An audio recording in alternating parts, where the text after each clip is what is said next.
Everyone, welcome back to my channel Preeti classes. और आज हम बहुत इंटरेस्टिंग टॉपिक लेकर आए हैं जो है ग्रामर। आई नो मैं हमेशा आप लोगों को मैथ्स ही पढ़ाती हूँ, पर ये मेरे स्टूडेंट की रिक्वेस्ट थी कि मैं ग्रामर भी साथ में लूँ, इसलिए मैंने थोड़ा सा ग्रामर लेकर आई हूँ। ग्रामर जो है वो बहुत ही बोरिंग सब्जेक्ट है, मुझे पता है। मैं बहुत ही लेंदी वीडियो नहीं करूँगी, इसको स्मॉल वीडियोज़ करूँगी। और इसमें जो हमारा आज का टॉपिक है types of figure of speech. आज हम फिगर ऑफ स्पीच लेंगे जो हमारे इंग्लिश का टॉपिक है। और फिगर ऑफ स्पीच हम इंग्लिश के पोएम में ज़्यादातर एक्चुअली पोएम में यूज़ करते हैं। पोएम में ही ज़्यादा इमेजिनेशन वाली दुनिया होती है, तो पोएम में हम क्या करते हैं, बहुत सारे जो पोएम के लाइंस होते हैं उसमें से हमें फिगर ऑफ स्पीच ढूंढना होता है, जो कि बहुत ही मुश्किल होता है कि कैसे कंपेयर करेंगे, हम कैसे पता करेंगे कि ये कौन सा फिगर ऑफ स्पीच है। इतना मुश्किल होता है और इतने सारे फिगर ऑफ स्पीच है, तो उसमें से मैं कुछ फिगर ऑफ स्पीच है ना छांट कर लेकर आई हूँ, यानी कि चुन कर लेकर आई हूँ, जो कि इम्पॉर्टेंट है। तो हम सब नहीं करेंगे। तो ये जो 11 है जो आपको सामने शो हो रहा है, ये इतने 11 फ़िलहाल आपके लिए इम्पॉर्टेंट फिगर ऑफ स्पीच है। हम लाइन वाइज करेंगे। तो आज हम 3 टॉपिक ही लेंगे, वो है हमारा सिमिली, मेटाफोर और पर्सोनिफिकेशन। तो पहला हम लोग टॉपिक लेंगे सिमिली। तो types of figure of speech में सबसे पहला है हमारा सिमिली। सिमिली क्या होता है, मैं पहले डेफिनेशन पढ़ूंगी और उसको आपको हिंदी में एक्सप्लेन करने की कोशिश करूंगी ताकि आपको ये इजीली समझ में आए। और कुछ ये एग्जांपल्स भी है ग्रामर में, हम एग्जांपल दिए बिना बिल्कुल एक्सप्लेन नहीं कर सकते, तो मैंने एग्जांपल भी लिखा हुआ है ताकि आपको ग्रामर ईजी वे में समझ में आ जाए। जैसे पहला है सिमिली का, the simile is where two things are directly compared and as or like is usually use to compare. इसमें हमें कंपेयर करना होता है एज से, या सिंगल एज भी होता है, कभी कभी डबल एज होता है, कभी कभी सिंगल एज भी होता है। यहाँ पे हमारा सिंगल एज भी हो सकता है, डबल एज भी हो सकता है और लाइक भी हो सकता है। ये 3 चीज़ अगर हमें पोएम की लाइन में आ गई तो आपको ये पता चल जाएगा कि ये कौन सा फिगर ऑफ स्पीच है, simile.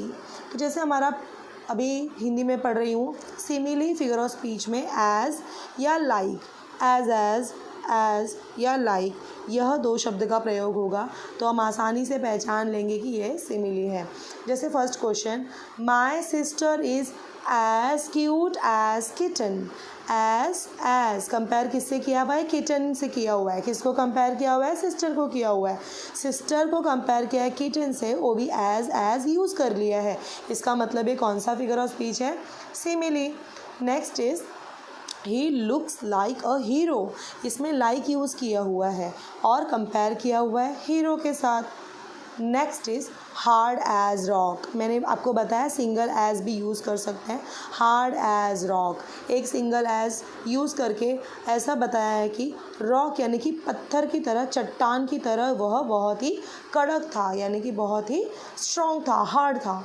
Next is big as a dinosaur, यानी कि बहुत बड़ा है। किसके जितना बड़ा है, डायनासोर के जितना बड़ा है। सिंगल एज यूज़ किया हुआ है। एज लाइक, एज यानी कि सिंगल एज, डबल एज या लाइक यूज़ करके अगर किसी भी व्यक्ति को या किसी भी थिंग को किसी और थिंग या किसी और जानवर या किसी और व्यक्ति के साथ हम कंपेयर करते हैं और उसमें ये वर्ड्स अगर आ गए तो आप समझ जाना कि ये हमारा फिगर ऑफ स्पीच है सिमिली का। नेक्स्ट फिगर ऑफ स्पीच की तरफ बढ़ते हैं, वो है हमारा सेकेंड जो है मेटाफोर। ये एग्जैक्टली हमारा सिमिली की तरह है, बस इसमें हम एज लाइक यूज़ नहीं करेंगे। यानी कि a metaphor compares 2 things without using like or as, यानी कि एज और लाइक को यूज़ किए बिना ही हमें 2 थिंग्स को कंपेयर करना है। मेटाफोर फिगर ऑफ स्पीच में भी कंपेयर ही करते हैं, पर इसमें एज और लाइक शब्द का प्रयोग बिल्कुल नहीं करना है। और अगर प्रयोग हो गया तो वो सिमिली है, और अगर प्रयोग नहीं हुआ तो वो मेटाफोर है। इजी। चलिए 2 चीज़ कंपेयर करके देखते हैं हमें कि सिमिली और मेटाफोर के 2-3 ही एग्जाम्पल सेम है, उसके बाद सब कुछ एकदम अलग अलग है। जैसे कि पहला है her heart is like gold. इसमें लाइक यूज़ किया हुआ है, किसी लड़की के दिल को सोने से कंपेयर किया हुआ है, लेकिन लाइक यूज़ किया हुआ है।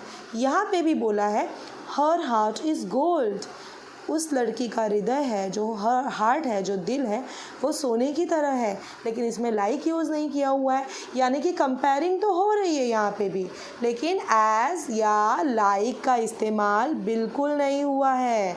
तो ये क्या हुआ, हमारा मेटाफोर हुआ। और अगर लाइक और एज का इस्तेमाल हो गया तो हमारा सिमिली हुआ। चलिए कुछ और एग्जाम्पल देखते हैं। The world is like a stage. ये जो दुनिया है ये स्टेज की तरह है। द वर्ल्ड इज स्टेज, ये दुनिया एक स्टेज है। यानी कि यहाँ पे लाइक यूज़ कर दिया है, यहाँ पे लाइक यूज़ नहीं किया है। इसके आगे के जो एग्जाम्पल है वो काफ़ी अलग अलग है। सिमिली के कुछ एग्जाम्पल मैंने यहाँ पे लिखे हुए हैं और मेटाफोर के कुछ एग्जाम्पल मैंने यहाँ पे लिखे हुए हैं। तो सिमिली तो चलिए एकदम क्लियर हो गया है, तो मेटाफोर के एग्जाम्पल्स देख लेते हैं। मेटाफोर का नेक्स्ट एग्जाम्पल है टाइम इज़ मनी। यानी कि समय पैसे की तरह है। हमारा जो टाइम है, जो वक्त है, वो बहुत ही मूल्यवान है, यानी कि पैसे की तरह है, मूल्यवान है।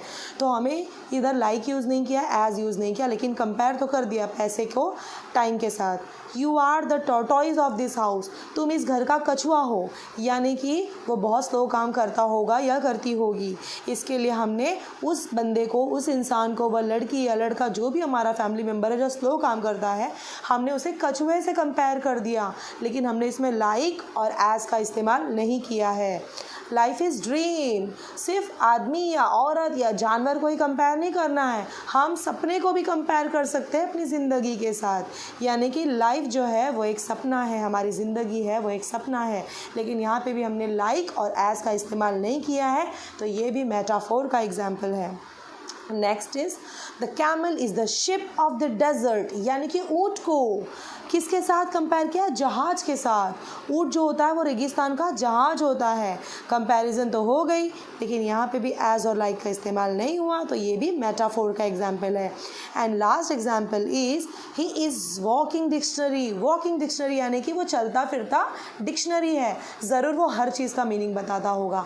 कुछ ऐसे होते हैं, अगर हमने कुछ पूछ लिया तो पूरा डिटेल में इंफॉर्मेशन दे देते हैं, तो उसे हम बोलते हैं चलता फिरता गूगल है, चलता फिरता डिक्शनरी है, तो हमने कंपेयर कर दिया उसको, बट लाइक और एज का इस्तेमाल नहीं किया है। इसका मतलब ये क्या है, मेटाफोर है। मैंने आपको इतने सारे एग्जाम्पल सिर्फ इसलिए दिए हैं ताकि आपको कोई कन्फ्यूजन ना हो फिगर ऑफ स्पीच में। चलिए आगे बढ़ते हैं थर्ड फिगर ऑफ स्पीच यानी कि पर्सोनिफिकेशन में। पर्सोनिफिकेशन में पर्सन नाम आ गया। देखिए पर्सोनिफिकेशन में पर्सन आया है, यानी कि इसमें हमें किसी भी ऑब्जेक्ट यानी कि कोई वस्तु हो या कोई प्राणी हो या कोई पक्षी हो, अगर हमें उसके अंदर इंसानों के गुण नज़र आते हैं यानी कि ह्यूमन क्वालिटी नज़र आती है, तो वो हमारा पर्सोनिफिकेशन हो जाता है। जैसे एग्जाम्पल के लिए हम देखते हैं the moon was resting in the midnight sky. अब मून यानी चंद्रमा, वो कैसे आराम कर सकता है भाई? आराम तो कौन करता है? इंसान करता है। यानी कि इंसानों वाले गुण है, रेस्ट लेना इंसानों वाला गुण है, और इंसानों वाला गुण कौन अपना रहा है? मून अपना रहा है, जो कि पॉसिबल नहीं है। एक तरह से ये इमेजिनरी दुनिया होती है। ये जो पोएम होता है ना, ये जो कवि होते हैं पूरे इमेजिन की दुनिया में जीते हैं, और वो लोग उसी तरह से पहाड़, आसमान, चांद, सितारे, सूर्य, सबको उन लोग कंपेयर करना चालू करते हैं। और वही चीज़ यहाँ पे भी हो रही है कि अगर पोएम में ऐसे कोई अनरियलिस्टिक थिंग हो जाए कि आसमान नाच रहे थे, या जो चंदा मामा है वो रेस्ट कर रहे थे, या कुछ भी ऐसे चीज़ें आ जाएगी जो कि पॉसिबल नहीं होता है, लेकिन वो ह्यूमन क्वालिटी दर्शाता है, तो वो हमारा हो जाता है पर्सोनिफिकेशन।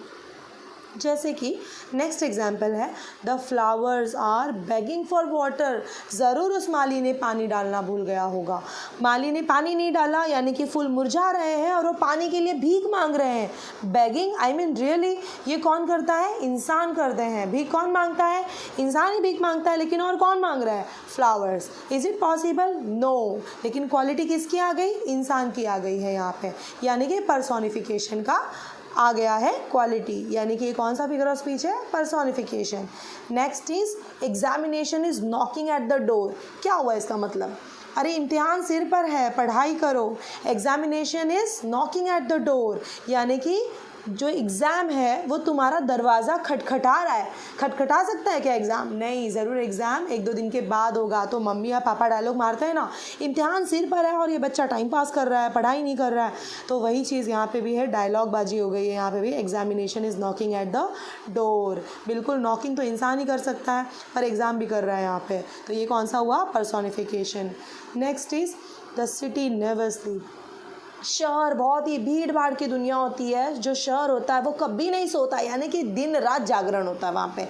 जब देखो तब वो बिजी सिटी होता है। सिटी इज़ ऑलवेज बिजी, यानी कि नेवर स्लीप। स्लीप कौन करता है? इंसान, जानवर, यही सब करते हैं, यानी कि पर्सन करते हैं हम लोग। तो स्लीप सिटी कैसे कर रहा है? इमेजिन हो गया, यानी कि पर्सोनिफिकेशन, पर्सन की क्वालिटी आ गई। City never स्लीप्स। Next is tree were dancing in the breeze, यानी कि ट्री डांस कर रहे थे। डांस कौन करता है? इंसान। तो यहाँ पे कौन डांस कर रहा है? ट्री डांस कर रहा है। The moon smile at the stars in the sky, यानी कि स्काई पर, यानी कि आसमान में चंदा मामा जो है हमारे, वो सितारों को देख करके खुश हो रहे हैं। खुश कौन होता है? इंसान होते हैं। चंदा मामा को कभी खुश होते हुए देखा है? नहीं। पर इमेजिन की दुनिया में कुछ भी हो सकता है, यानी कि पर्सोनिफिकेशन।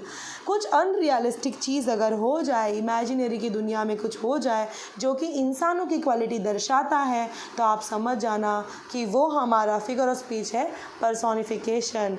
बहुत लंबा नहीं खींचते हुए हम फिगर ऑफ स्पीच का जो 3 टॉपिक है हमने आज यहीं पे ख़त्म किया है, और जो आगे के बचे हुए 8 टॉपिक है वो हम अगले 1-2 भागों में कंप्लीट करेंगे, ताकि आपको ज़्यादा बोरियत ना महसूस हो। तो ये 3 टॉपिक आप लोग अच्छे से रिवाइज़ करने के लिए 2-3 बार देख लेना, ताकि आपको क्लियर हो जाए।